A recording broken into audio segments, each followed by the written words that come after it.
नमस्कार, विचार मंथन में आपका स्वागत है। इस समय हिजाब विवाद लगता है कि पूरे देश में तेजी के साथ फैल रहा है। हमारा यूपी भी उससे अछूता नहीं है। अलीगढ़ यूनिवर्सिटी, जौनपुर, प्रयागराज समेत कई शहरों में प्रदर्शन शुरू हो गए हैं।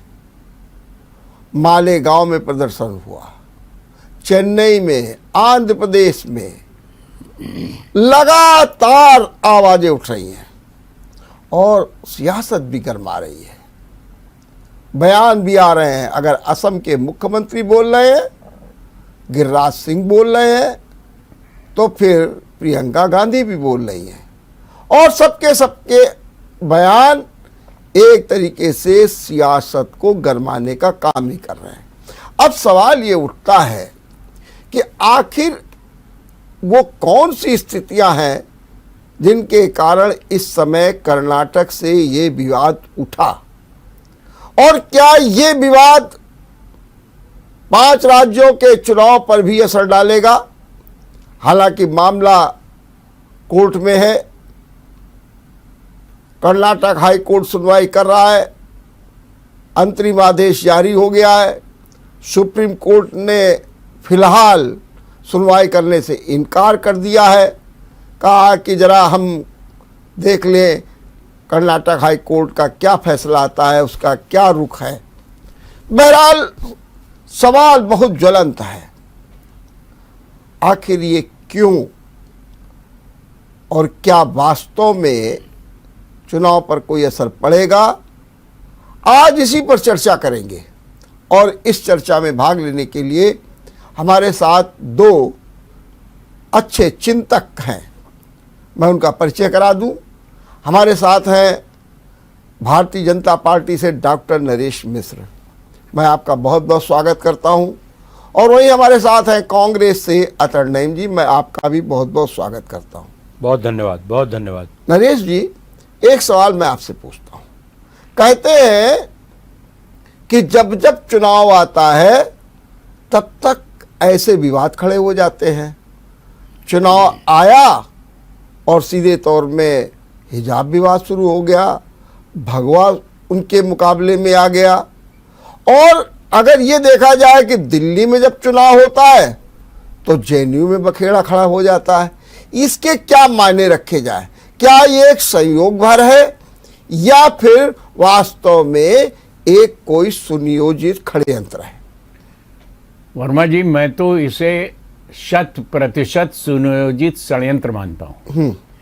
एक स्थिति बनी है कि धीरे धीरे मोदी योगी के नेतृत्व में आम जनता में भारतीय जनता पार्टी की लोकप्रियता बढ़ी है और उसका सामने है कि 14 हो 17 हो, ये सब जितने चुनाव हुए हैं,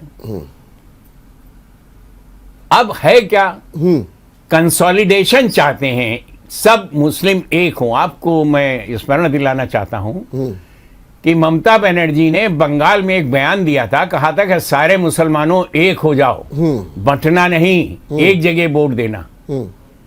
ममता जी ने आह्वान किया था, उनको फायदा भी हुआ, उसका सरकार बनी उनकी। अगर कोई भारतीय जनता पार्टी का नेता ये कहे कि सारे हिंदुओं एक हो जाओ और एक जगह वोट दो, तो वो सांप्रदायिक हो जाता है। और अगर ये मुसलमानों को एकता की बात कहें तो ये सांप्रदायिक नहीं है, ये सेकुलर हैं।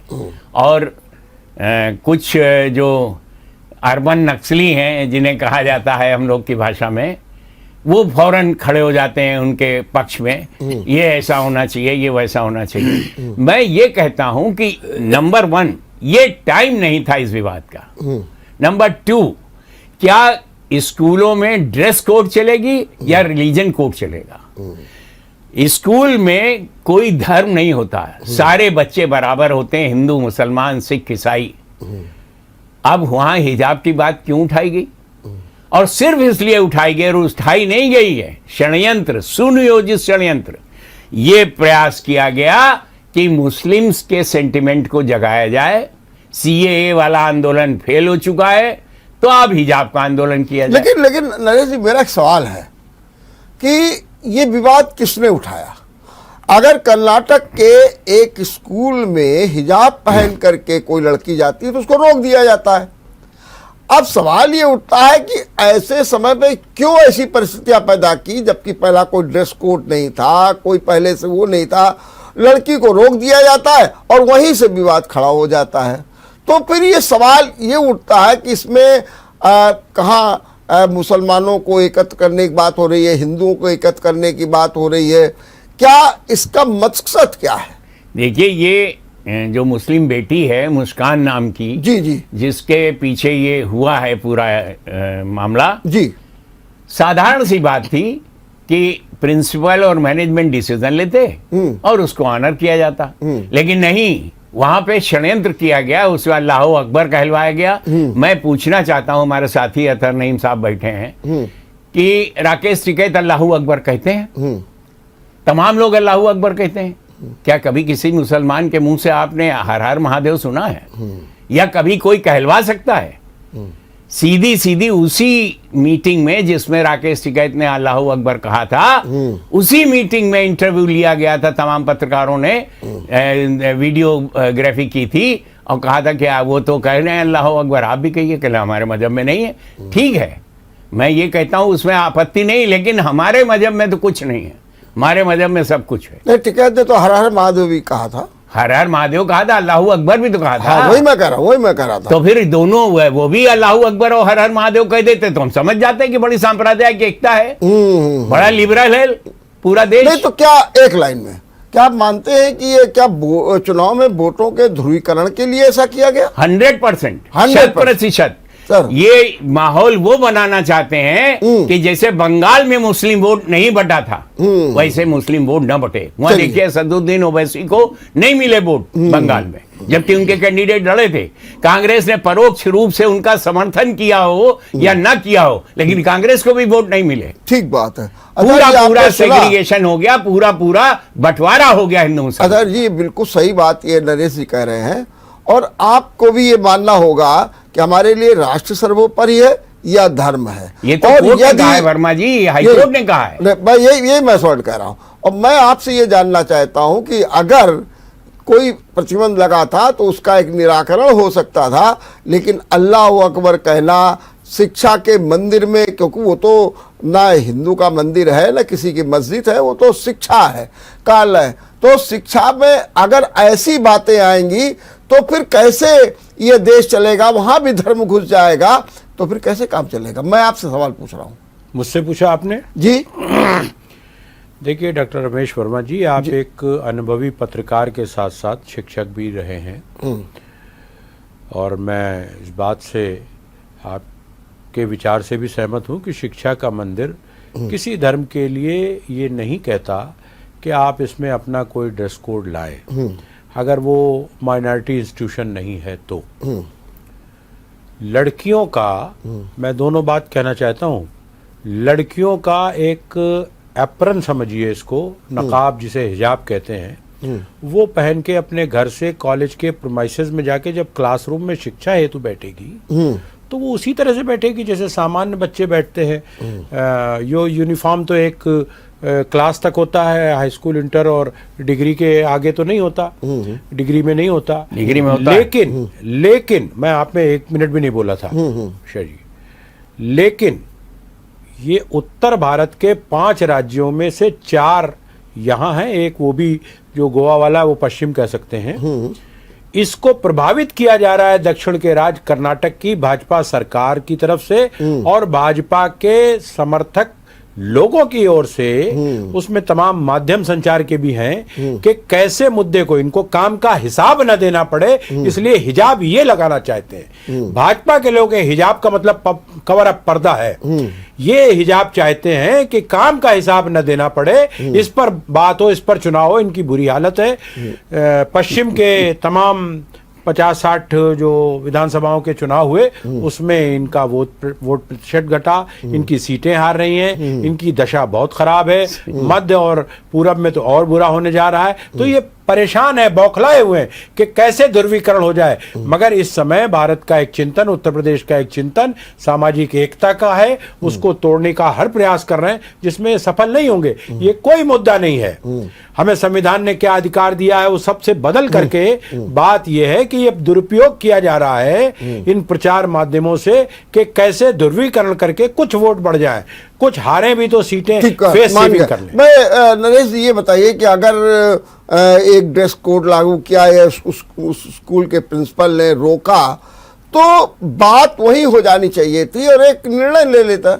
लेकिन क्या जरूरी है कि कुछ लड़के आ जाते हैं भगवा अंगोछा लेकर के और फिर प्रदर्शन करते हैं लड़कियों के सामने, ये इसका क्या औचित्य है? तो आप इसको कैसे जस्टिफाई करेंगे कि इससे माने कि वास्तव में ध्रुवीकरण की बात जो की जा रही है, आप कह रहे हैं कि उनके लिए की जा रही है और ये कह रहे हैं आपके लिए की जा रही है, क्या कहेंगे आप इस बारे में? आपने एक प्रश्न किया था आधार भाई से जी कि हाईकोर्ट ने जो कहा है वही आपने कहा था कि राष्ट्र पहले है या धर्म। इसका जवाब इन्होंने नहीं दिया। मैं बिल्कुल देता हूं, अभी देता हूं। आप जल्द दे दीजिए। हाँ, अब सवाल इस बात का है कि उस बेटी को, मैं तो ये कहूंगा वो भी हिंदुस्तान की बेटी, मैंने अभी उसका यूट्यूब में भी देखा, उसने कहा पाकिस्तान ने जो दखल देने की कोशिश की है तो उसने कहा मुझसे पाकिस्तान से कुछ मतलब नहीं, मैं देश की बेटी हूँ, देश के लोग मेरे अपने हैं और मेरा अपना मामला यहीं पे है। हुआ क्या था, भगवा हुआ, शायद नहीं होना चाहिए था। हाँ, मैं एग्री करता हूँ, ठीक बात है, वो साफ बात है। हाँ ठीक बात। दूसरी बात यह है उस लड़की को हिजाब नहीं पहने थी, बुर्का पहने थी। बुर्का हटाने के लिए कहा गया था, यूट्यूब में देख लीजिएगा, हिजाब हटाने के लिए नहीं कहा गया था, बुर्का हटाने के लिए कहा गया। तो वो चिल्ला के अल्लाह अकबर कहने लगी। अब जब अल्लाह अकबर उसने कहा तो वो लोग फिर जय श्री राम कहने लगे। अब ये एक्शन का रिएक्शन है कि नहीं है? लेकिन विषय जी, अगर जैसे कभी भी किसी के ऊपर कोई बात उस लड़की का ये भी बयान जाना चाहिए, लड़की का ये भी बयान, लड़की कहती मैं घबराहट में आकर के मैं घबरा गई जब इस तरीके का प्रदर्शन मैंने देखा, तो कहा और उसने कहा मैं घबरा गई इसलिए मैंने अल्लाह अकबर कहा। ये वर्ड आप सुन लीजिए। तो अगर ये विषम परिस्थिति है, जैसे किसी के ऊपर भी आए, हम हो सकता है हम उस समय हे राम बोल दे प्रेशर दिया गया। हाँ, तो इसका क्या मतलब? तो इसी तरह की परिस्थितियां होंगी। लेकिन देखिए क्रिया की प्रतिक्रिया होती है, ये वैज्ञानिक तथ्य है। Every action has is directly N opposite reaction, ये कहा है न्यूटन ने। तो अब सवाल ये कि वो तात्कालिक प्रतिक्रिया थी, मैनेज नहीं थी, लेकिन उसको तूल दिया जा रहा अलीगढ़ मुस्लिम यूनिवर्सिटी में, उसको तूल दिया जा रहा प्रयागराज में, जैसे आपने तमाम नाम लिया, जौनपुर में। वो क्यों? वो इशू सिर्फ उडुपी का है, वो इशू सिर्फ कर्नाटक का है, वो सिर्फ एक इस कॉलेज का है, लेकिन उसको पूरे नेशनल लेवल पे क्यों फैलाया जा रहा है? कौन फैला रहा है ये? तो अगर कोई फैला रहा है, जैसा ये कहते हैं कि बीजेपी फैला रही है, तो आपको समाप्त कर देना चाहिए मामला। आप कह देंगे हम ड्रेस कोड से चलेंगे, लेकिन आप नहीं कहेंगे, आप उसमें रिलीजन लाएंगे, आप उसमें शरीयत लाएंगे। अब सवाल यह है कि अगर कॉलेज में भी शरीयत, आप घर में पहनिए, आप बाजार में पहनिए, आप रिश्तेदारों में पहनिए, आप मार्केट में पहनिए, आप कहीं पहनिए हिजाब, कोई रोक रहा है? क्या वहां कोई बीजेपी की सरकार आ रही है आपको कि हटाइए हिजाब? लेकिन कॉलेज को तो कॉलेज रहने दीजिए, शिक्षा का मंदिर। कल वो अरे इस समय आवश्यकता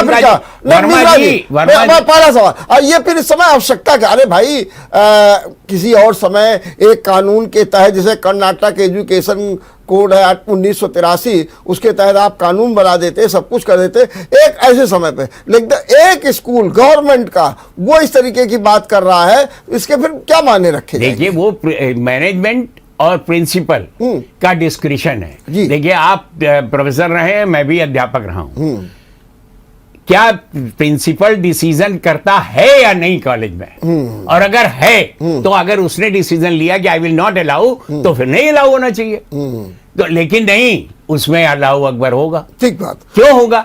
मैं ये कहना चाहता हूं कि सवाल इस बात का है बेसिक, कि पहले नेशन जरूरी है या पहले रिलीजन? बिल्कुल, इस पे डिस्कशन होना। चलिए अतर जी, पहले तो आप इसका जवाब दीजिए कि पहले राष्ट्र या धर्म, नंबर 1। और दूसरा सवाल भी मैं आपसे पूछ लेता हूं।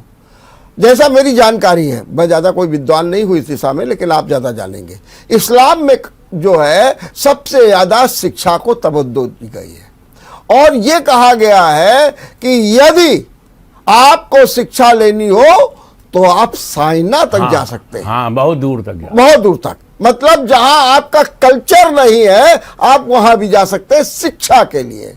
तो अगर शिक्षा के लिए बातचीत कही है, हम आपके ही हमारे इस्लाम में ये बात की गई है, तो फिर क्या बात है कि आप जो है शिक्षालयों में भी एक बार फिर से वही हिजाब, वही बुर्का, वही धार्मिक चिन्ह। अरे आपको तो खुल करके कहना चाहिए था कि ठीक है हम लोग इसका पालन करेंगे, ठीक है विद्यालय में जब आएंगे तो अपने ड्रेस कोड में आएंगे, लेकिन ऐसा नहीं करेंगे। तो आपका क्या कहना, दो सवाल है आपके पास। जी, मैं दोनों का जवाब दूंगा, इसलिए 2-3 मिनट का समय दे दीजिए। हाँ, थोड़ा संक्षेप में करिएगा जी। देखिए, पंडित ब्रजनारायण चकबस लखनवी का आज से 50-60 साल पुराना एक शेर मैं कोट कर रहा हूँ।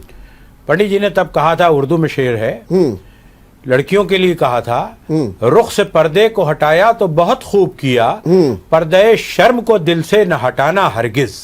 ये उन्होंने हिदायत की थी लड़कियों के लिए कि जो दिल का पर्दा है, निगाह का पर्दा है, उसमें घूंघट काटना, चाहे वो सनातन धर्म के लोग हों या ये नकाब और हिजाब पहनना, सबके लिए समान रूप से एक शिक्षा थी।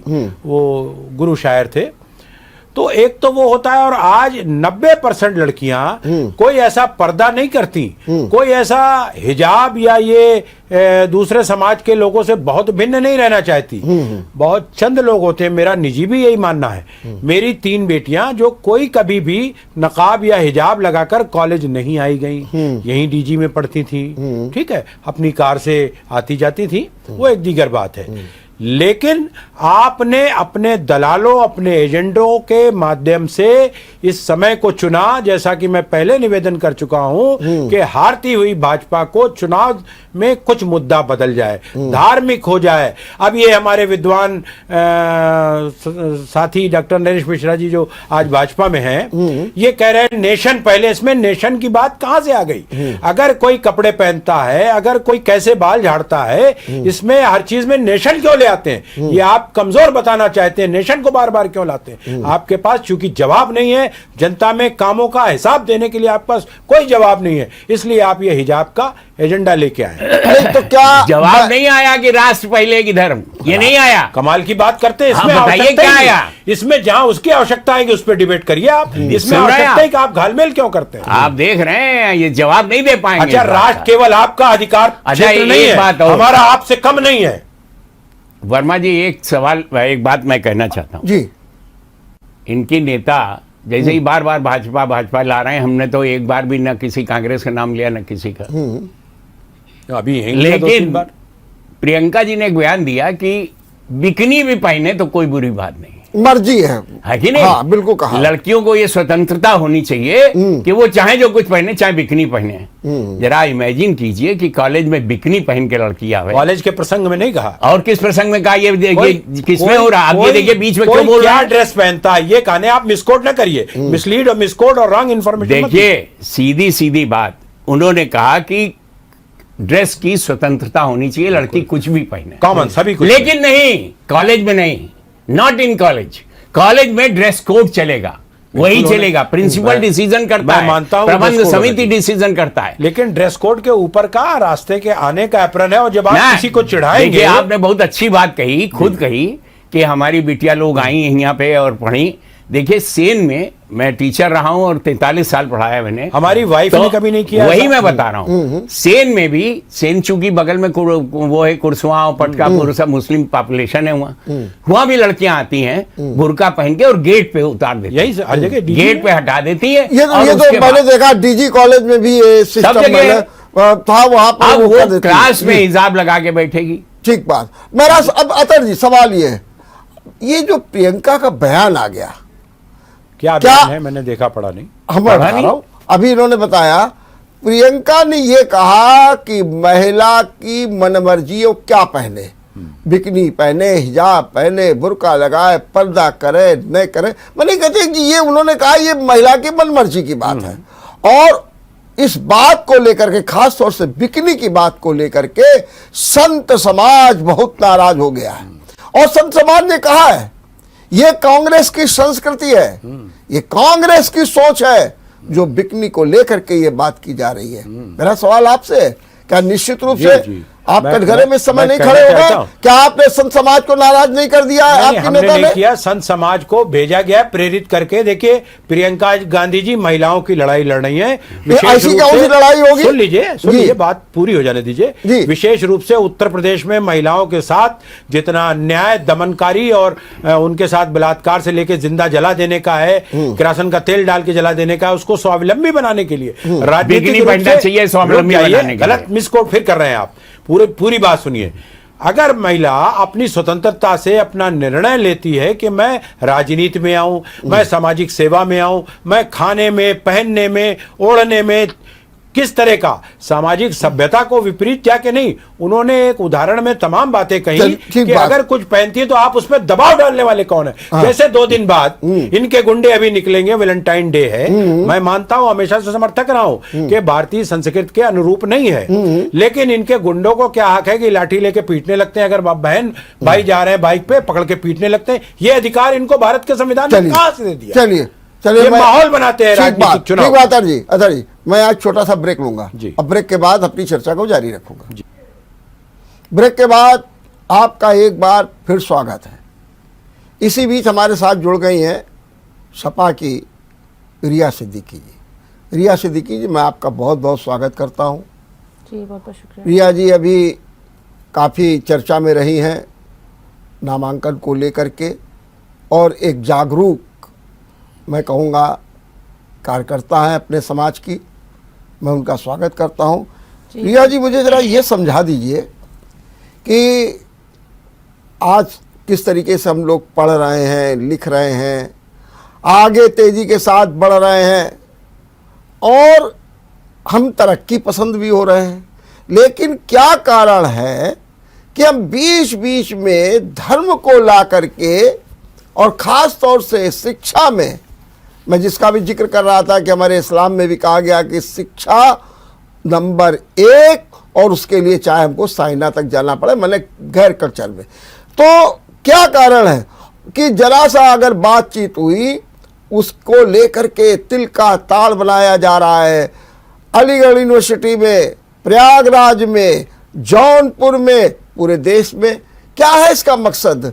और एक ये सामान्य सी बात है, और आप भी जानेंगे कि शिक्षा के मंदिर हैं, वहाँ पर तो सबको पढ़ना चाहिए, वहाँ धर्म कहाँ आएगा? क्या कहेंगे आप इस बारे में? देखिए, हमारा देश को 1950 26 जनवरी को संविधान लागू हुआ था, और संविधान अब 26 जनवरी 1950 से लेकर के अब तक हमने 72 से 73वें तक के संविधान दिवस मनाते चले आ रहे हैं। लेकिन अफसोस इस बात का है कि हमें ये याद नहीं कि संविधान में क्या लिखा है और संविधान हमसे क्या कहता है।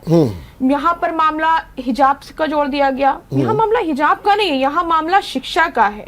और अगर हम शिक्षा को लेकर के जागरूक होते तो आज हमें यहाँ ये हिजाब को लेकर के डिबेट करने की जरूरत ही नहीं पड़ती। इंसान धर्म से नहीं, अपने कर्म से जाना चाहता है, और इंसान के लिए उसका कर्म ही सर्वोपरि होना चाहिए। हमने कभी मुख्यमंत्री जी को लेकर के डिबेट नहीं करी, क्योंकि जो एक उत्तर प्रदेश के एक खासम खास सीट पर हैं और एक खास अचकन पहन करके जिसका संचालन करते हैं वो, तो इस पर हमने कभी डिबेट नहीं करी। और आज हम एक हिजाब और बुर्के और नकाब को लेकर के डिबेट कर रहे हैं। अरे संविधान हमें इस बात की इजाजत देता है कि हमें क्या पहनना है, हमें मुंह छुपाना है कि हमें हाथ छुपाना है, इस बात का हमें संविधान जब इजाजत देता है। और देखिए, कर्नाटक में भी इस बात को लेकर के हाईकोर्ट ने फैसला दिया है कि हिजाब में क्लास शिक्षा को प्राप्त करा जा सकता है। तो अगर हम शिक्षा को प्राप्त कर लेते तो आज हिजाब को लेकर के या किसी भी बात को लेकर के हमें जो एक हिजाब और बुर्के को लेकर के नफरत फैलाने का जो काम किया जा रहा है, ये नहीं होता। नहीं, लेकिन ये समझदारी तो आपकी भी तो होनी चाहिए कि अगर आपसे ये कहा जा रहा है, जब आप विद्यालय में जा रही हैं और आपसे कहा जा रहा है कि आप हिजाब मत पहन करके आइए, इस तरह से सब बच्चे पढ़ रहे हैं, ऐसे आप भी पढ़िए, तो फिर इसमें आपत्ति क्या हो रही है? मैं ये नहीं समझ पा रहा हूं। संविधान हमें इस बात की इजाजत देता है कि हमें क्या पहनना है और क्या नहीं पहनना है। तो जब संविधान हमें इस बात की इजाजत दे रहा है, तो अगर किसी विद्यालय में ड्रेस कोड लागू हो जाए, आपके हलीम मुस्लिम में ड्रेस कोड लागू हो जाए, फैज आम में ड्रेस कोड लागू हो जाए, अगर मान लीजिए डीजी कॉलेज में ड्रेस कोड, तो फिर क्या तो आप धर्म के नाम पर उस ड्रेस कोड का उल्लंघन करेंगी क्या? नहीं, ये तो संविधान का उल्लंघन है फिर तो।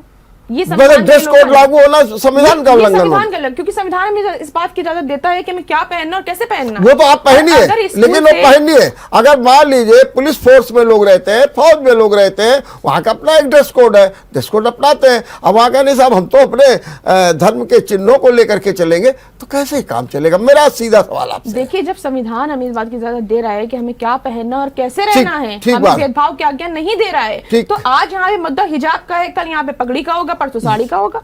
लेकिन कल को ये भी तो हो जाएगा कि कल आप लोगों के यहाँ से कोई ये भी कह सकता है, जैसा कि लोग आरोप लगा रहे हैं कि आप हमको नमाज पढ़ने की अनुमति दीजिए, हमको अलग से हमने- कमरा बनाने हमने के किसी को दीजिए, follow- हमारी जो हमने कैंटीन किसी को है follow उसमें करने अलग की से आप व्यवस्था कर दीजिए। तो कल से फिर इस तरीके की डिमांडें शुरू हो जाएंगी शिक्षा के मंदिरों में, तब क्या होगा? देखिए, वही बात हमने कही ना कि हाँ। शिक्षा की अगर हो, शिक्षा की अगर अवेयरनेस हो, तो ये मुद्दा आता ही नहीं हिजाब का, क्योंकि संविधान हमें इस बात की इजाजत देता है कि हमें क्या पहनना, हम क्या पहनना है ये हम बता रहे हैं कि हमें क्या पहनना। हम ये नहीं कह रहे कि आप भी इसको पहनिए, आप भी इसको फॉलो करिए। लेकिन क्या आपने एक बात बहुत अच्छी कही कि अगर शिक्षा के प्रति हम जागरूक होते, इसके मतलब कहीं ना कहीं हम लोगों में ये कमजोरी है, शिक्षा से हम लोग इतने ज़्यादा अपने को उल्लसित नहीं कर पाए हैं, जिसके कारण आज हम हिजाब बुर्का को लेकर के ये विवाद खड़े कर रहे हैं। बिल्कुल, शिक्षा को लेकर के अगर हम जो है अवेयर होते, हम जागरूक तो होते, मेरा सवाल एक- तो आज तो क्या आप ये मानती हैं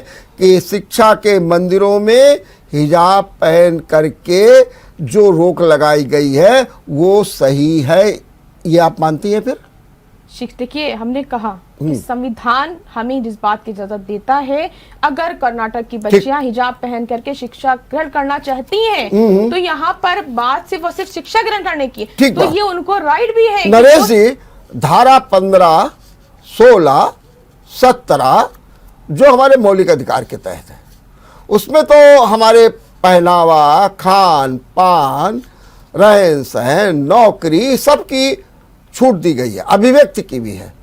तो फिर जैसा कि रिया कह रही है, तो इस हिसाब से अगर प्रतिबंध लगाए जाएंगे तो फिर कैसे काम चलेगा? आपका क्या कहना? देखिए, ऐसा है, हाँ, रिया जी बहुत अच्छी बात कह रही हैं, और मेरा ख्याल है कि इन्होंने अपने 2-3-4 मिनट के भाषण में करीब करीब 10 दफे संविधान को दोहराया है। संविधान में दिया गया, संविधान में दिया गया, संविधान में दिया गया। ठीक है, ठीक है। संविधान में यह भी दिया गया कि झारखंड विधानसभा में कह रहे हैं कि हमें नमाज पढ़ने के लिए कमरा अलग दिया जाए, ये दिया है संविधान में। ये दिया है संविधान में कि कॉलेज कैंपस में ड्रेस कोड नहीं लागू होगा, ये दिया है संविधान में। संविधान में जो दिया गया है, संविधान में ये भी दिया गया है कि यू हैव नो लिबर्टी। आपको हर जगह हर लिबर्टी नहीं मिलेगी। आपको आप कह दें कि मुझे मेरे मजहब में लिखा है कि मैं बुर्का और हिजाब पहन के मंदिर में जाऊंगी। बच्चियां स्कूल का जो यूनिफॉर्म ड्रेस कोड है उसको नहीं अप्लाई कर रही हैं, उसको नहीं फॉलो कर रही हैं, उसको भी तो फॉलो कर रही हैं। कौन नहीं फॉलो कर रही हैं? मुस्लिम जो बच्चियां हैं हमारी, जो हिजाब में रह रही हैं, हिजाब को अगर फॉलो कर रही हैं, तो क्या वो यूनिफॉर्म कोड को फॉलो नहीं कर रही हैं? बेटा, आप बहुत अच्छी तरह जानती हैं 70% लड़कियां कुछ हिजाब विजाब नहीं पहनती। ये पॉलिटिकल इशू बनाया गया है। अपना पर्सनली है, ये अपना पर्सनली है। ये हिजाब बुर्के को लेकर सिर्फ नफरत फैलाने का काम किया जा रहा है। कभी जो है बेरोजगारी को लेकर के, कभी जो लॉकडाउन में इतने लोग मरे उनको लेकर के कभी कोई बहस नहीं, उनको लेकर के कभी कोई डिबेट नहीं करी गई। देखिए, लेकिन जो ये प्रदर्शन, धरना, हक हमारा है, इस तरीके के आवाज लगा के जो नारे लगाए जा रहे हैं, और हम इसको लेकर के रहेंगे। मेरा सीधा सीधा सवाल ये है कि जब आप इस तरीके की बात करेंगी, तो एक और तो आप ड्रेस कोड की बात कर रही है कि हमारी बच्चियां मानती है ड्रेस कोड, तो तय कर लीजिए कि आपको ड्रेस कोड मानना है या ड्रेस अच्छा, कोड ये नहीं। जो लोग हाँ। एक मुस्लिम एक अपनी कम्युनिटी का जो नारा लगा रहे हैं, जी, क्या ये सही है? ये जो ड्रेस को यूनिफॉर्म पर एक शॉल हो रहे हैं, ये सही है? ये एक्शन का रिएक्शन है बेटा। तो स्टार्ट कहां से हुआ एक्शन? वहीं से, जो बुर्के reaction और दिया हिजाब गया। से। नहीं करे, देखिए, ये राइट है अपना अपना, हमने तो निकाला कि वो ये वो ना पहने, आप तो करो तो हमारे राइट हिजाब है, पर रोक दूसरा क्यों? करे तो राइट नहीं है। ठीक। ऐसा नहीं है। अतः जी, मेरा जी। सवाल आपसे भी एक है, बहुत अच्छी तरीके से आपने रिया जी को भी सुना और नरेश जी को भी सुना। क्या इसमें कहीं ना कहीं CFI, PFI जैसे संगठनों का कोई काम है?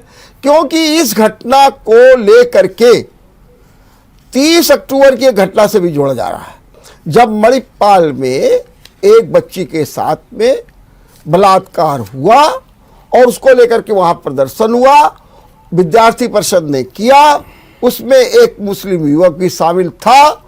सीएफआई ने कहा कि मुस्लिम युवक विद्यार्थी परिषद में शामिल नहीं हो सकता है।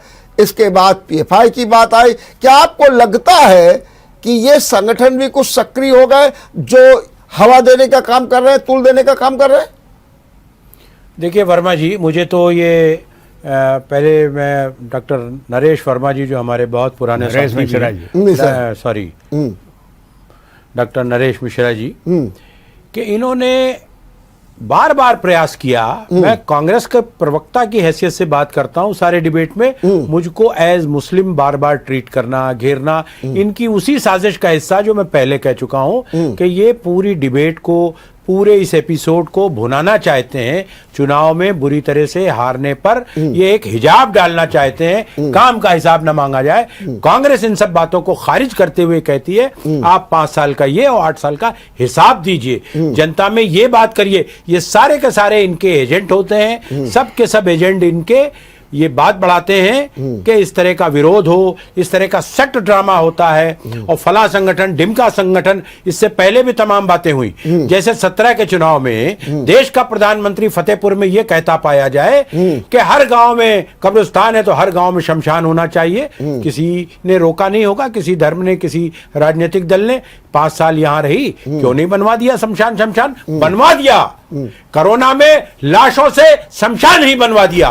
ये यही करते हैं कि लोग मरे, कोई डिबेट नहीं, लोग बर्बाद हो, लेकिन काम की बात ना हो, कोई न पूछे। नहीं, इनको बस केवल ये बताना है कि हिजाब हिजाब हिजाब हिजाब। हम कह रहे हैं हिसाब दीजिए, जो आपने बर्बादी की है देश की, प्रदेश की, व्यापार की, चौपट किया, आप बुरी तरह से हारने जा रहे हैं। जनता हिसाब दे रही है। अपनी नाकामियों को छुपाने के लिए सिर्फ और सिर्फ हिजाब का एक मुद्दा लिया है, नफरतों को फैलाने के लिए। तो आप काहे तूल दे रहे हैं? आप लोग क्यों तूल दे रहे हैं? अगर मान लीजिए मैं आपकी बात करूं रिया जी, तो आप लोग क्यों तूल दे रहे हैं इसको कि मुझे हक दीजिए? तो इससे तो और रिएक्शन होगा, और जो ध्रुवीकरण की अगर मान लीजिए जैसा कि लोग अपना हक माने तो ध्रुवीकरण हो गया। कोई अगर अपना हक माने, अपने हुकूक की बात कर ले, तो उसको आप जो है इस तरीके का लकब दे देंगे कि आप लोग इस बात को क्यों तूल दे रही हो। आखिर उस वक्त कहाँ चली जाती है मीडिया, या उस वक्त ये लोग कहाँ चले जाते हैं? अफगानिस्तान में हक मांगो बेटा, जब लॉकडाउन का टाइम आता है, जब लोग भूखे मर रहे होते हैं, जब मजदूर पैदल अपने गांव जा रहे होते हैं, उनके पैरों में छाले पड़ जाते हैं, उस वक्त आप लोगों की जबानों में क्यों ताले लग जाते हैं? वो तो बात की बात मैं समझ रहा हूँ। तो क्या आप मानती हैं अपनी नाकामियों में पर्दा डालने के लिए तो क्या हमारा अधिकार है, और हाईकोर्ट इस बात को जब दे चुका है अनुमति, तो इस बात पर अभी हाईकोर्ट ने कोई अनुमति नहीं दी। अभी हाईकोर्ट ने तो एक अंतरिम आदेश दिया है जिसमें उसने कहा कि अभी ये जारी रहेगी रोक, भले सीधे सीधे तो अभी ये बात हुई है। नरेश जी, क्या आज ये भी आवाज उठी है, और खास तौर से गिरिराज सिंह जो आपके यहाँ फायर ब्रांड नेता के रूप में मंत्री भी हैं, उनका कहना है कि अब समय आ गया है, समान नागरिक संहिता लागू कर दी जाए। ये बात उन्होंने कह दी है। उन्होंने कहा कि अब ऐसे काम चले वलेगा नहीं, और उन्होंने ये भी कहा है कि अगर सब लोग अपने अपने धर्म की और इस तरीके की बात करेंगे तो एक विषम स्थिति उत्पन्न हो जाएगी। क्या कहना है आपको? देखिए, मैं ये मानता हूं कि धर्म हमारा निजी मामला है जी, और धर्म चाहे मुस्लिम हो, इस्लाम हो, या हमारा हिंदू का हो, कोई धर्म हो, ये आपकी व्यक्तिगत विश्वास और अपने चिंतन पर डिपेंड करता है। अब सवाल ये, वो धर्म को पब्लिक बना दिया जाए कि हम तो यही करेंगे चाहे जहां हो। सवाल यह है कि देयर आर लिमिटेशंस, हर जगह के कुछ नियम कायदे होते हैं और उनको मानना पड़ता, वो हिंदू हो कि मुसलमान हो कि सिख हो कि ईसाई हो, वो मानना पड़ता। आपने अच्छी बात कही थी कि आप पुलिस में हैं, अब पुलिस में कहते हैं हम तो बुर्का पहन के करेंगे ड्यूटी, तो करो भाई ड्यूटी, ये हमारा मजहब है, संविधान ने कहा है। सवाल इस बात का, क्या पुलिस में नहीं है महिलाएं, मुस्लिम महिलाएं? हिंदू भी हैं, मुस्लिम भी हैं, दोनों हैं। अब कोई भी ऐसी मिलिट्री आर्मी में हो, कहें हम तो वो वहाँ भी लेडीज हैं, अभी मुस्लिम लेडीज हैं कि नहीं है मेरी जानकारी नहीं, लेकिन अगर हो वो तो कहें कि हम वहाँ पे सीमा पे जाएंगे बुर्का पहन के, ये हमारा मजहब है, ये हमारा संविधान है। ये कैसे चलेगा? There is limit. मेरा सवाल, क्या आप लोग ये महसूस कर रहे हैं कि समान नागरिक संहिता लागू? बिल्कुल महसूस कर रहे हैं, बिल्कुल, आप बिल्कुल तैयार हैं? बिल्कुल ठीक बात है। हाँ, आप अपना मजहब मनाइए। अभी हमारे विद्वान साथी डॉक्टर नरेश मिश्रा जी बता रहे थे, इन्हें मालूम नहीं कि महिलाएं कहाँ है कहाँ नहीं है मुस्लिम हाँ, तो आपको पुलिस में मालूम हो तो या बता आर्मी में, दीजिए। सब में है, ड्रेस कोड फॉलो करती है। यहाँ आपने प्रेरित करके अपने एजेंट के माध्यम से इसको मीडिया में स्पेस देने का, मुद्दे को बदलवाने का, अपनी राजनीतिक हार पर शर्मनाक हिजाब डालने का काम किया है, क्योंकि आप काम का हिसाब नहीं देना। हर बात पे हार हार कह रहे हो, 3 बार ठीक से बात। हार रहे हो, बुरी जी। तरह जमाने अभी आपको पता लगेगा, अभी आपको पता लगेगा, जनता जान गई ये है। बार बार हार के जिक्र करके ठीक बात। मुझे मजबूर कर देते हैं कि मैं इन्हें बताऊं कि कांग्रेस की हैसियत क्या है। अभी आपको 2 हैसियत से मिलेगी। 4 सीट आने हैं उत्तर प्रदेश में, अभी 4 से 3। आपको बुरी और तरह ये से हारने बता के रहे हैं, बाद हार आपको पता लगेगा। 3 चुनाव से हार रहे हो, शर्म नहीं आ रही है? आप 50 साल हारते पूरी- रहे, पूरी- आप 2 सीट पे रहे, आपकी औकात नहीं थी, पूरी और आज कांग्रेस भी आप में- विपक्ष में बैठते हैं। पूरी भाजपा की कांग्रेस सरकार के होने लोग के बावजूद भारतीय जनता राहुल पार्टी की गांधी, तरफ भागे नेहरू जा रहे का हैं। और कांग्रेस का विरोध करते है। रहते हैं। आपको आता ही बढ़िया नहीं है। सरकार चलाना, आपको अनुभव नहीं है जनता के मुद्दों अभी को हल करना। आपको एक एपिसोड बता दे, एक इंटरव्यू हो रहा था अखिलेश भाई का। ढोंगी हैं आप। चुप रहिए। जी। अखिलेश यादव का हो रहा था। अपर्णा ओम कश्यप आज तक की सीनियर जर्नलिस्ट हैं, वो ले रही थी, तो उसने तमाम जिन्होंने कहा था मैं चुप अपर्णा रहिए। मोदी, अरे आप चुप रहिए, देख लो यार, बिल्कुल चुप रहिए आप। एक मिनट, हाँ बोलिए। कौन बोला है? इनसे पूछ लो भाई। आप टपटने की बात करेंगे हमको, हम आपसे ज्यादा टपट सकते हैं। चलिए एक मिनट, तुम। आराम से बात कुछ बचा नहीं। आराम से। जी जी हुआ ये कि जी। अपर्णा ओम कश्यप ने तमाम सवाल किए। जी। उसके बाद अखिलेश जी से उसने पूछा, उसने कहा कि सुना है आपसे आमदनी से अधिक आय का मुकदमा आप पे है बड़ा पेंडिंग। तो वो कुछ बोले नहीं। तो उन्होंने कहा कि पसीना आ रहा, टिश्यू पेपर लाइए। तो फिर इधर उधर उन्होंने देखा तो कहने लगा नहीं बहुत पसीना आ रहा, देखिए टोपी भीग रही है आपकी। इस तरह की क्यों नहीं जवाब दिया? भैया मेरे, ये आज जो बात कर रहे हैं, कहते हैं भारतीय जनता पार्टी सब झूठ बोल रही है। गंगा एक्सप्रेसवे ये बना रहे हैं, पूर्वोत्तर इन्होंने बनाया है, मेट्रो सब इन्होंने चलाई, जितने काम हैं उस सब पे लेबल लगा दिया अखिलेश यादव ने। ठीक बात। खैर कोई बात नहीं, लेकिन सवाल इस बात का है कि सत्यता आम जनता जानती है। ठीक बात है। मैं एक बात, रिया जी, मेरा सवाल एक आपसे है। एक नारा और लग रहा है, नारा ये लग रहा है कि अगर आप हिजाब की परमिशन नहीं देंगे, बुरके की परमिशन नहीं देंगे हमारे, तो हम घर बैठ जाएंगे, हम पढ़ाई नहीं करेंगे। क्या ये सही कदम है? ये क्या खुद पे कुठाराघात करना नहीं है?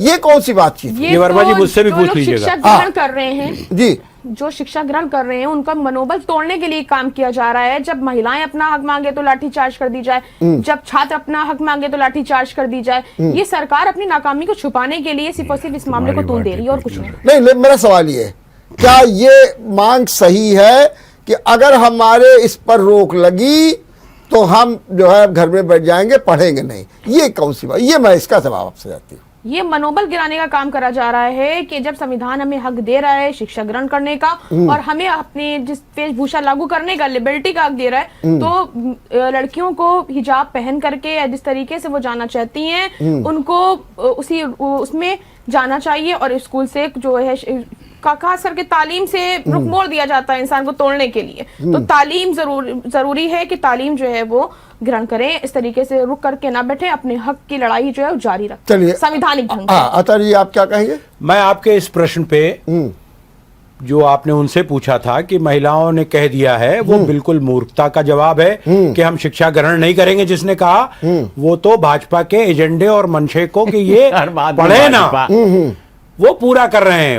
उनकी बहुत मूर्खतापूर्ण बात है। खूब पढ़े, खूब बढ़े, खूब अपना हक ले, अपना संवैधानिक हक ले, अपना सामाजिक हक ले, और इनके षड्यंत्र में ना आए। अगर कोर्ट ने भी ये निर्णय दे दिया, अगर की बात तो जब है, कोर्ट का तो सब नहीं, सम्मान अभी है। दे चुकी है। कोर्ट ने कोई निर्णय नहीं दिया, आप थोड़ा पढ़ा कीजिए। अगर अभी अंतरिम सलाह दी है। मेरा सवाल, कोर्ट पर भरोसा है कि वो संविधान को ध्यान में रख करके ही फैसला लेगा। चलिए, मैं ये केवल कोर्ट ने ये भी कहा है, डॉक्टर नरेश मिश्रा जी और वर्मा जी, जी। कि वहां उस कॉलेज में कोई ड्रेस कोड ऐसा नहीं है। हम पूरे मामले की बराबर सुनवाई कर रहे हैं, तब तक इस आदेश को कोर्ट ने तो ये भी कहा, जो मैं आपसे सवाल पहले भी पूछ चुका हूं, जी, जी। कि राष्ट्र जो है वो सर्वोपरि है या धर्म है। कोर्ट ने तो ये भी बात देखिए, कही थी। दो अलग अलग बात है। धर्म बहुत व्यक्तिगत मामला होता है। हाँ। राष्ट्र तो सामूहिक पूरे व्यक्तिगत 135 इंसान करोड़ जी। 40 करोड़ के लोगों का है। जब सीमा पर लड़ता है कोई जवान, चाहे वो किसी धर्म का हो, तो जान लेता है दुश्मन की सेना की, छक्के छुड़ाता है, जान लेता है, वहां राष्ट्र धर्म होता है। चलिए। ये राजनीतिक मुद्दों पर भाजपा अपना षड्यंत्र न चलाए। ठीक बात। भाजपा कहने वाली कौन है? उसको अधिकार किसने दिया? नरेश जी बोलिए, क्या करें आप? भाई मुझे ये लग रहा है कि ऐसी कोई बात नहीं जिसमें भाजपा का रोल ना हो। अगर भाजपा हिजाब का पे- षड्यंत्रकारी- अरे भाई यार आप डेमोक्रेटिक आजादी तरीका में यही करो। करते रहे। आप जरा लोकतांत्रिक एक मिनट, तरीके से एक बात मिनट, हाँ, कीजिए। हाँ। आप लोकतंत्र की हत्या करते रहे। एक मिनट जी हाँ, नरेश जी। सवाल ये इस बात का कि हर बात में अगर हिजाब का प्रकरण आ गए भाजपा के एजेंटों ने उठाया, जो भी तालीम के लिए अगर बच्चों ने कहा कि हम बिना हिजाब पे नहीं तालीम लेंगे, तो भाजपा ने किया, उनके भाजपा के एजेंटों ने किया। इनको सोते जागते भाजपा दिखाई पड़ती है और झूठ बोल के कि नाकामी नाकामी नाकामी। अरे रटे रहो, जनता नाकामी का जवाब देगी, ठीक क्या बात। कामी है क्या नाकामी है। ठीक बात आपकी है। बेईमानी भी नहीं भाई, चलेगी। अच्छा तो रिया जी अभी आपका चिल्लाओगे कहना- ही। बिल्कुल गड़बड़ है। बिल्कुल, ये अपनी नाकामी को छुपाने के लिए अच्छा कर रिया रहे हैं, जी, अपनी नाकामी अपनी सुरक्षा रिया, की चूक रिया, के लिए पसीने मेरा बहाते एक हैं। सवाल, अगर कोर्ट ने ड्रेस कोड लागू कर दिया और कहा ड्रेस कोड लागू होगा, ऐसी स्थिति में फिर आप क्या करेंगे? देखिए, हम संविधान को मानने वाले लोग हैं। हाँ। अगर कोर्ट इस तरीके का फैसला लेता है और जो भी यूनिफॉर्म कोड को लागू करा जाता है, बच्चियां उसको फॉलो करेंगी, क्योंकि हम संविधान पे ही भरोसा रखने वाले हैं। और मुझे कोर्ट से ये उम्मीद है कि वो संविधान को मद्देनजर रखते हुए अपना फैसला लेंगे। चलिए, आखिरी सवाल जिस पर मैं बार बार जोर दे रहा था, मिश्रा जी, क्या ये जो हिजाब भगवा विवाद है, ये क्या जो चुनाव आने वाले हैं, दूसरे चरण, तीसरे चरण और सातवें चरण तक, उस पर कोई प्रभाव डालेगा? क्योंकि कल मैं पश्चिम के पत्रकार से बातचीत कर रहा था, तो उन्होंने कहा आज तो नहीं पड़ा है, लेकिन आने वाले चुनाव में इसका असर पड़ सकता। आपका क्या कहना है? देखिए, ये हो सकता है 2-4% इसका प्रभाव रहे। 2-4% और मैंने जैसे कहा कि बंगाल जब में चुनाव ममता आते हैं, तो बंगाल दो में रंगे बांट ममता दिया जाता है। बनर्जी ने रिया जी, देखिए, मैं अभी ये आपको सिर्फ मौका एक दूंगी, सूत्री मौका दूंगी। कार्यक्रम है, कंसोलिडेशन ऑफ मुस्लिम वोट्स। हाँ, मुस्लिम वोटों का एकत्रीकरण, बंटवारा ना हो। भाई असदुद्दीन ओवैसी भी लड़ रहे हैं, सपा मुस्लिम वोटों को क्लेम कर रही है, कांग्रेस भी क्लेम कर रही है, बटे ना, सब एक जगह पड़ जाएं ताकि जिसको दें वो। अच्छा, वैसे भी मुस्लिम्स का एटीट्यूड, लेकिन आप तो कह रहे 4-5% असर पड़ेगा, बस आप तो यही हाँ, कह रहे हैं बस, ना। hardly। चलिए ठीक है। हाँ अदर जी, आपसे जवाब हो। भाजपा यही चाहती है कि किसी तरह से ध्रुवीकरण हो जाए और इनको गिरती डूबती कश्ती बच जाए। इनका भ्रम मात्र है, रुक जाइए। हाँ। इसीलिए ये प्लान करके ओवैसी को लाए, वो भी नहीं लगा। उनका सारा का सारा फुस हो जाता है। और ये हिजाब का भी ड्रामा नहीं चलेगा। जनता अदर समझ रही जी, है। एक लाइन में बता दिए, असर कुछ पड़ेगा चुनाव में आगे? कुछ नहीं पड़ेगा, नहीं पड़ेगा, कुछ भी नहीं पड़ेगा। चलिए रिया जी, तब आप तो और बताइए अच्छा है। क्या? देखिए, भगवान जब न करे चुनाव पड़े। आती है तब तक 2 रंगों में बांट दिया जाता है, एक भगवा और हरे रंगों में बांट दिया जाता है। लेकिन यहाँ पर हमारे माननीय मुख्यमंत्री जी कहते हैं कि 80-20% की लड़ाई है हमारी, लेकिन जनता अब जाग चुकी है। वो सिर्फ और सिर्फ विकास और काम करने वालों पे ही भरोसा रखती है। ठीक बात है। तो चलिए, बहुत बहुत धन्यवाद बहुत नरेश धन्यवाद जी आपका। आपको, अतः जी आपको, और बहुत रिया बहुत जी आपको भी। धन्यवाद। आप लोग आए और बहुत अच्छे ढंग से अपनी बात रखी। मैं भी चाहता हूँ कि राष्ट्र भी अपनी जगह अपने सम्मान, गौरव, वैभव के साथ रहे, और वहीं दूसरी ओर हमारा धर्म भी है वो। लेकिन बस ध्यान ये रखना होगा कि हमारी राष्ट्रीय चिंता, हमारा राष्ट्रीय चिंतन किस ओर बढ़ रहा है। देखते रहिए विचार मंथन। नमस्कार। अगर आपको हमारा वीडियो पसंद आया हो तो हमें लाइक करें, सब्सक्राइब करें और ज्यादा से ज्यादा शेयर करें। और हाँ, बेल आइकॉन दबाना ना भूलें ताकि हर खबर का अपडेट आप तक पहुंचे तुरंत। आप हमें इंस्टा, ट्विटर और फेसबुक पर भी फॉलो कर सकते हैं। हमारी आईडी है @JMT News Flash।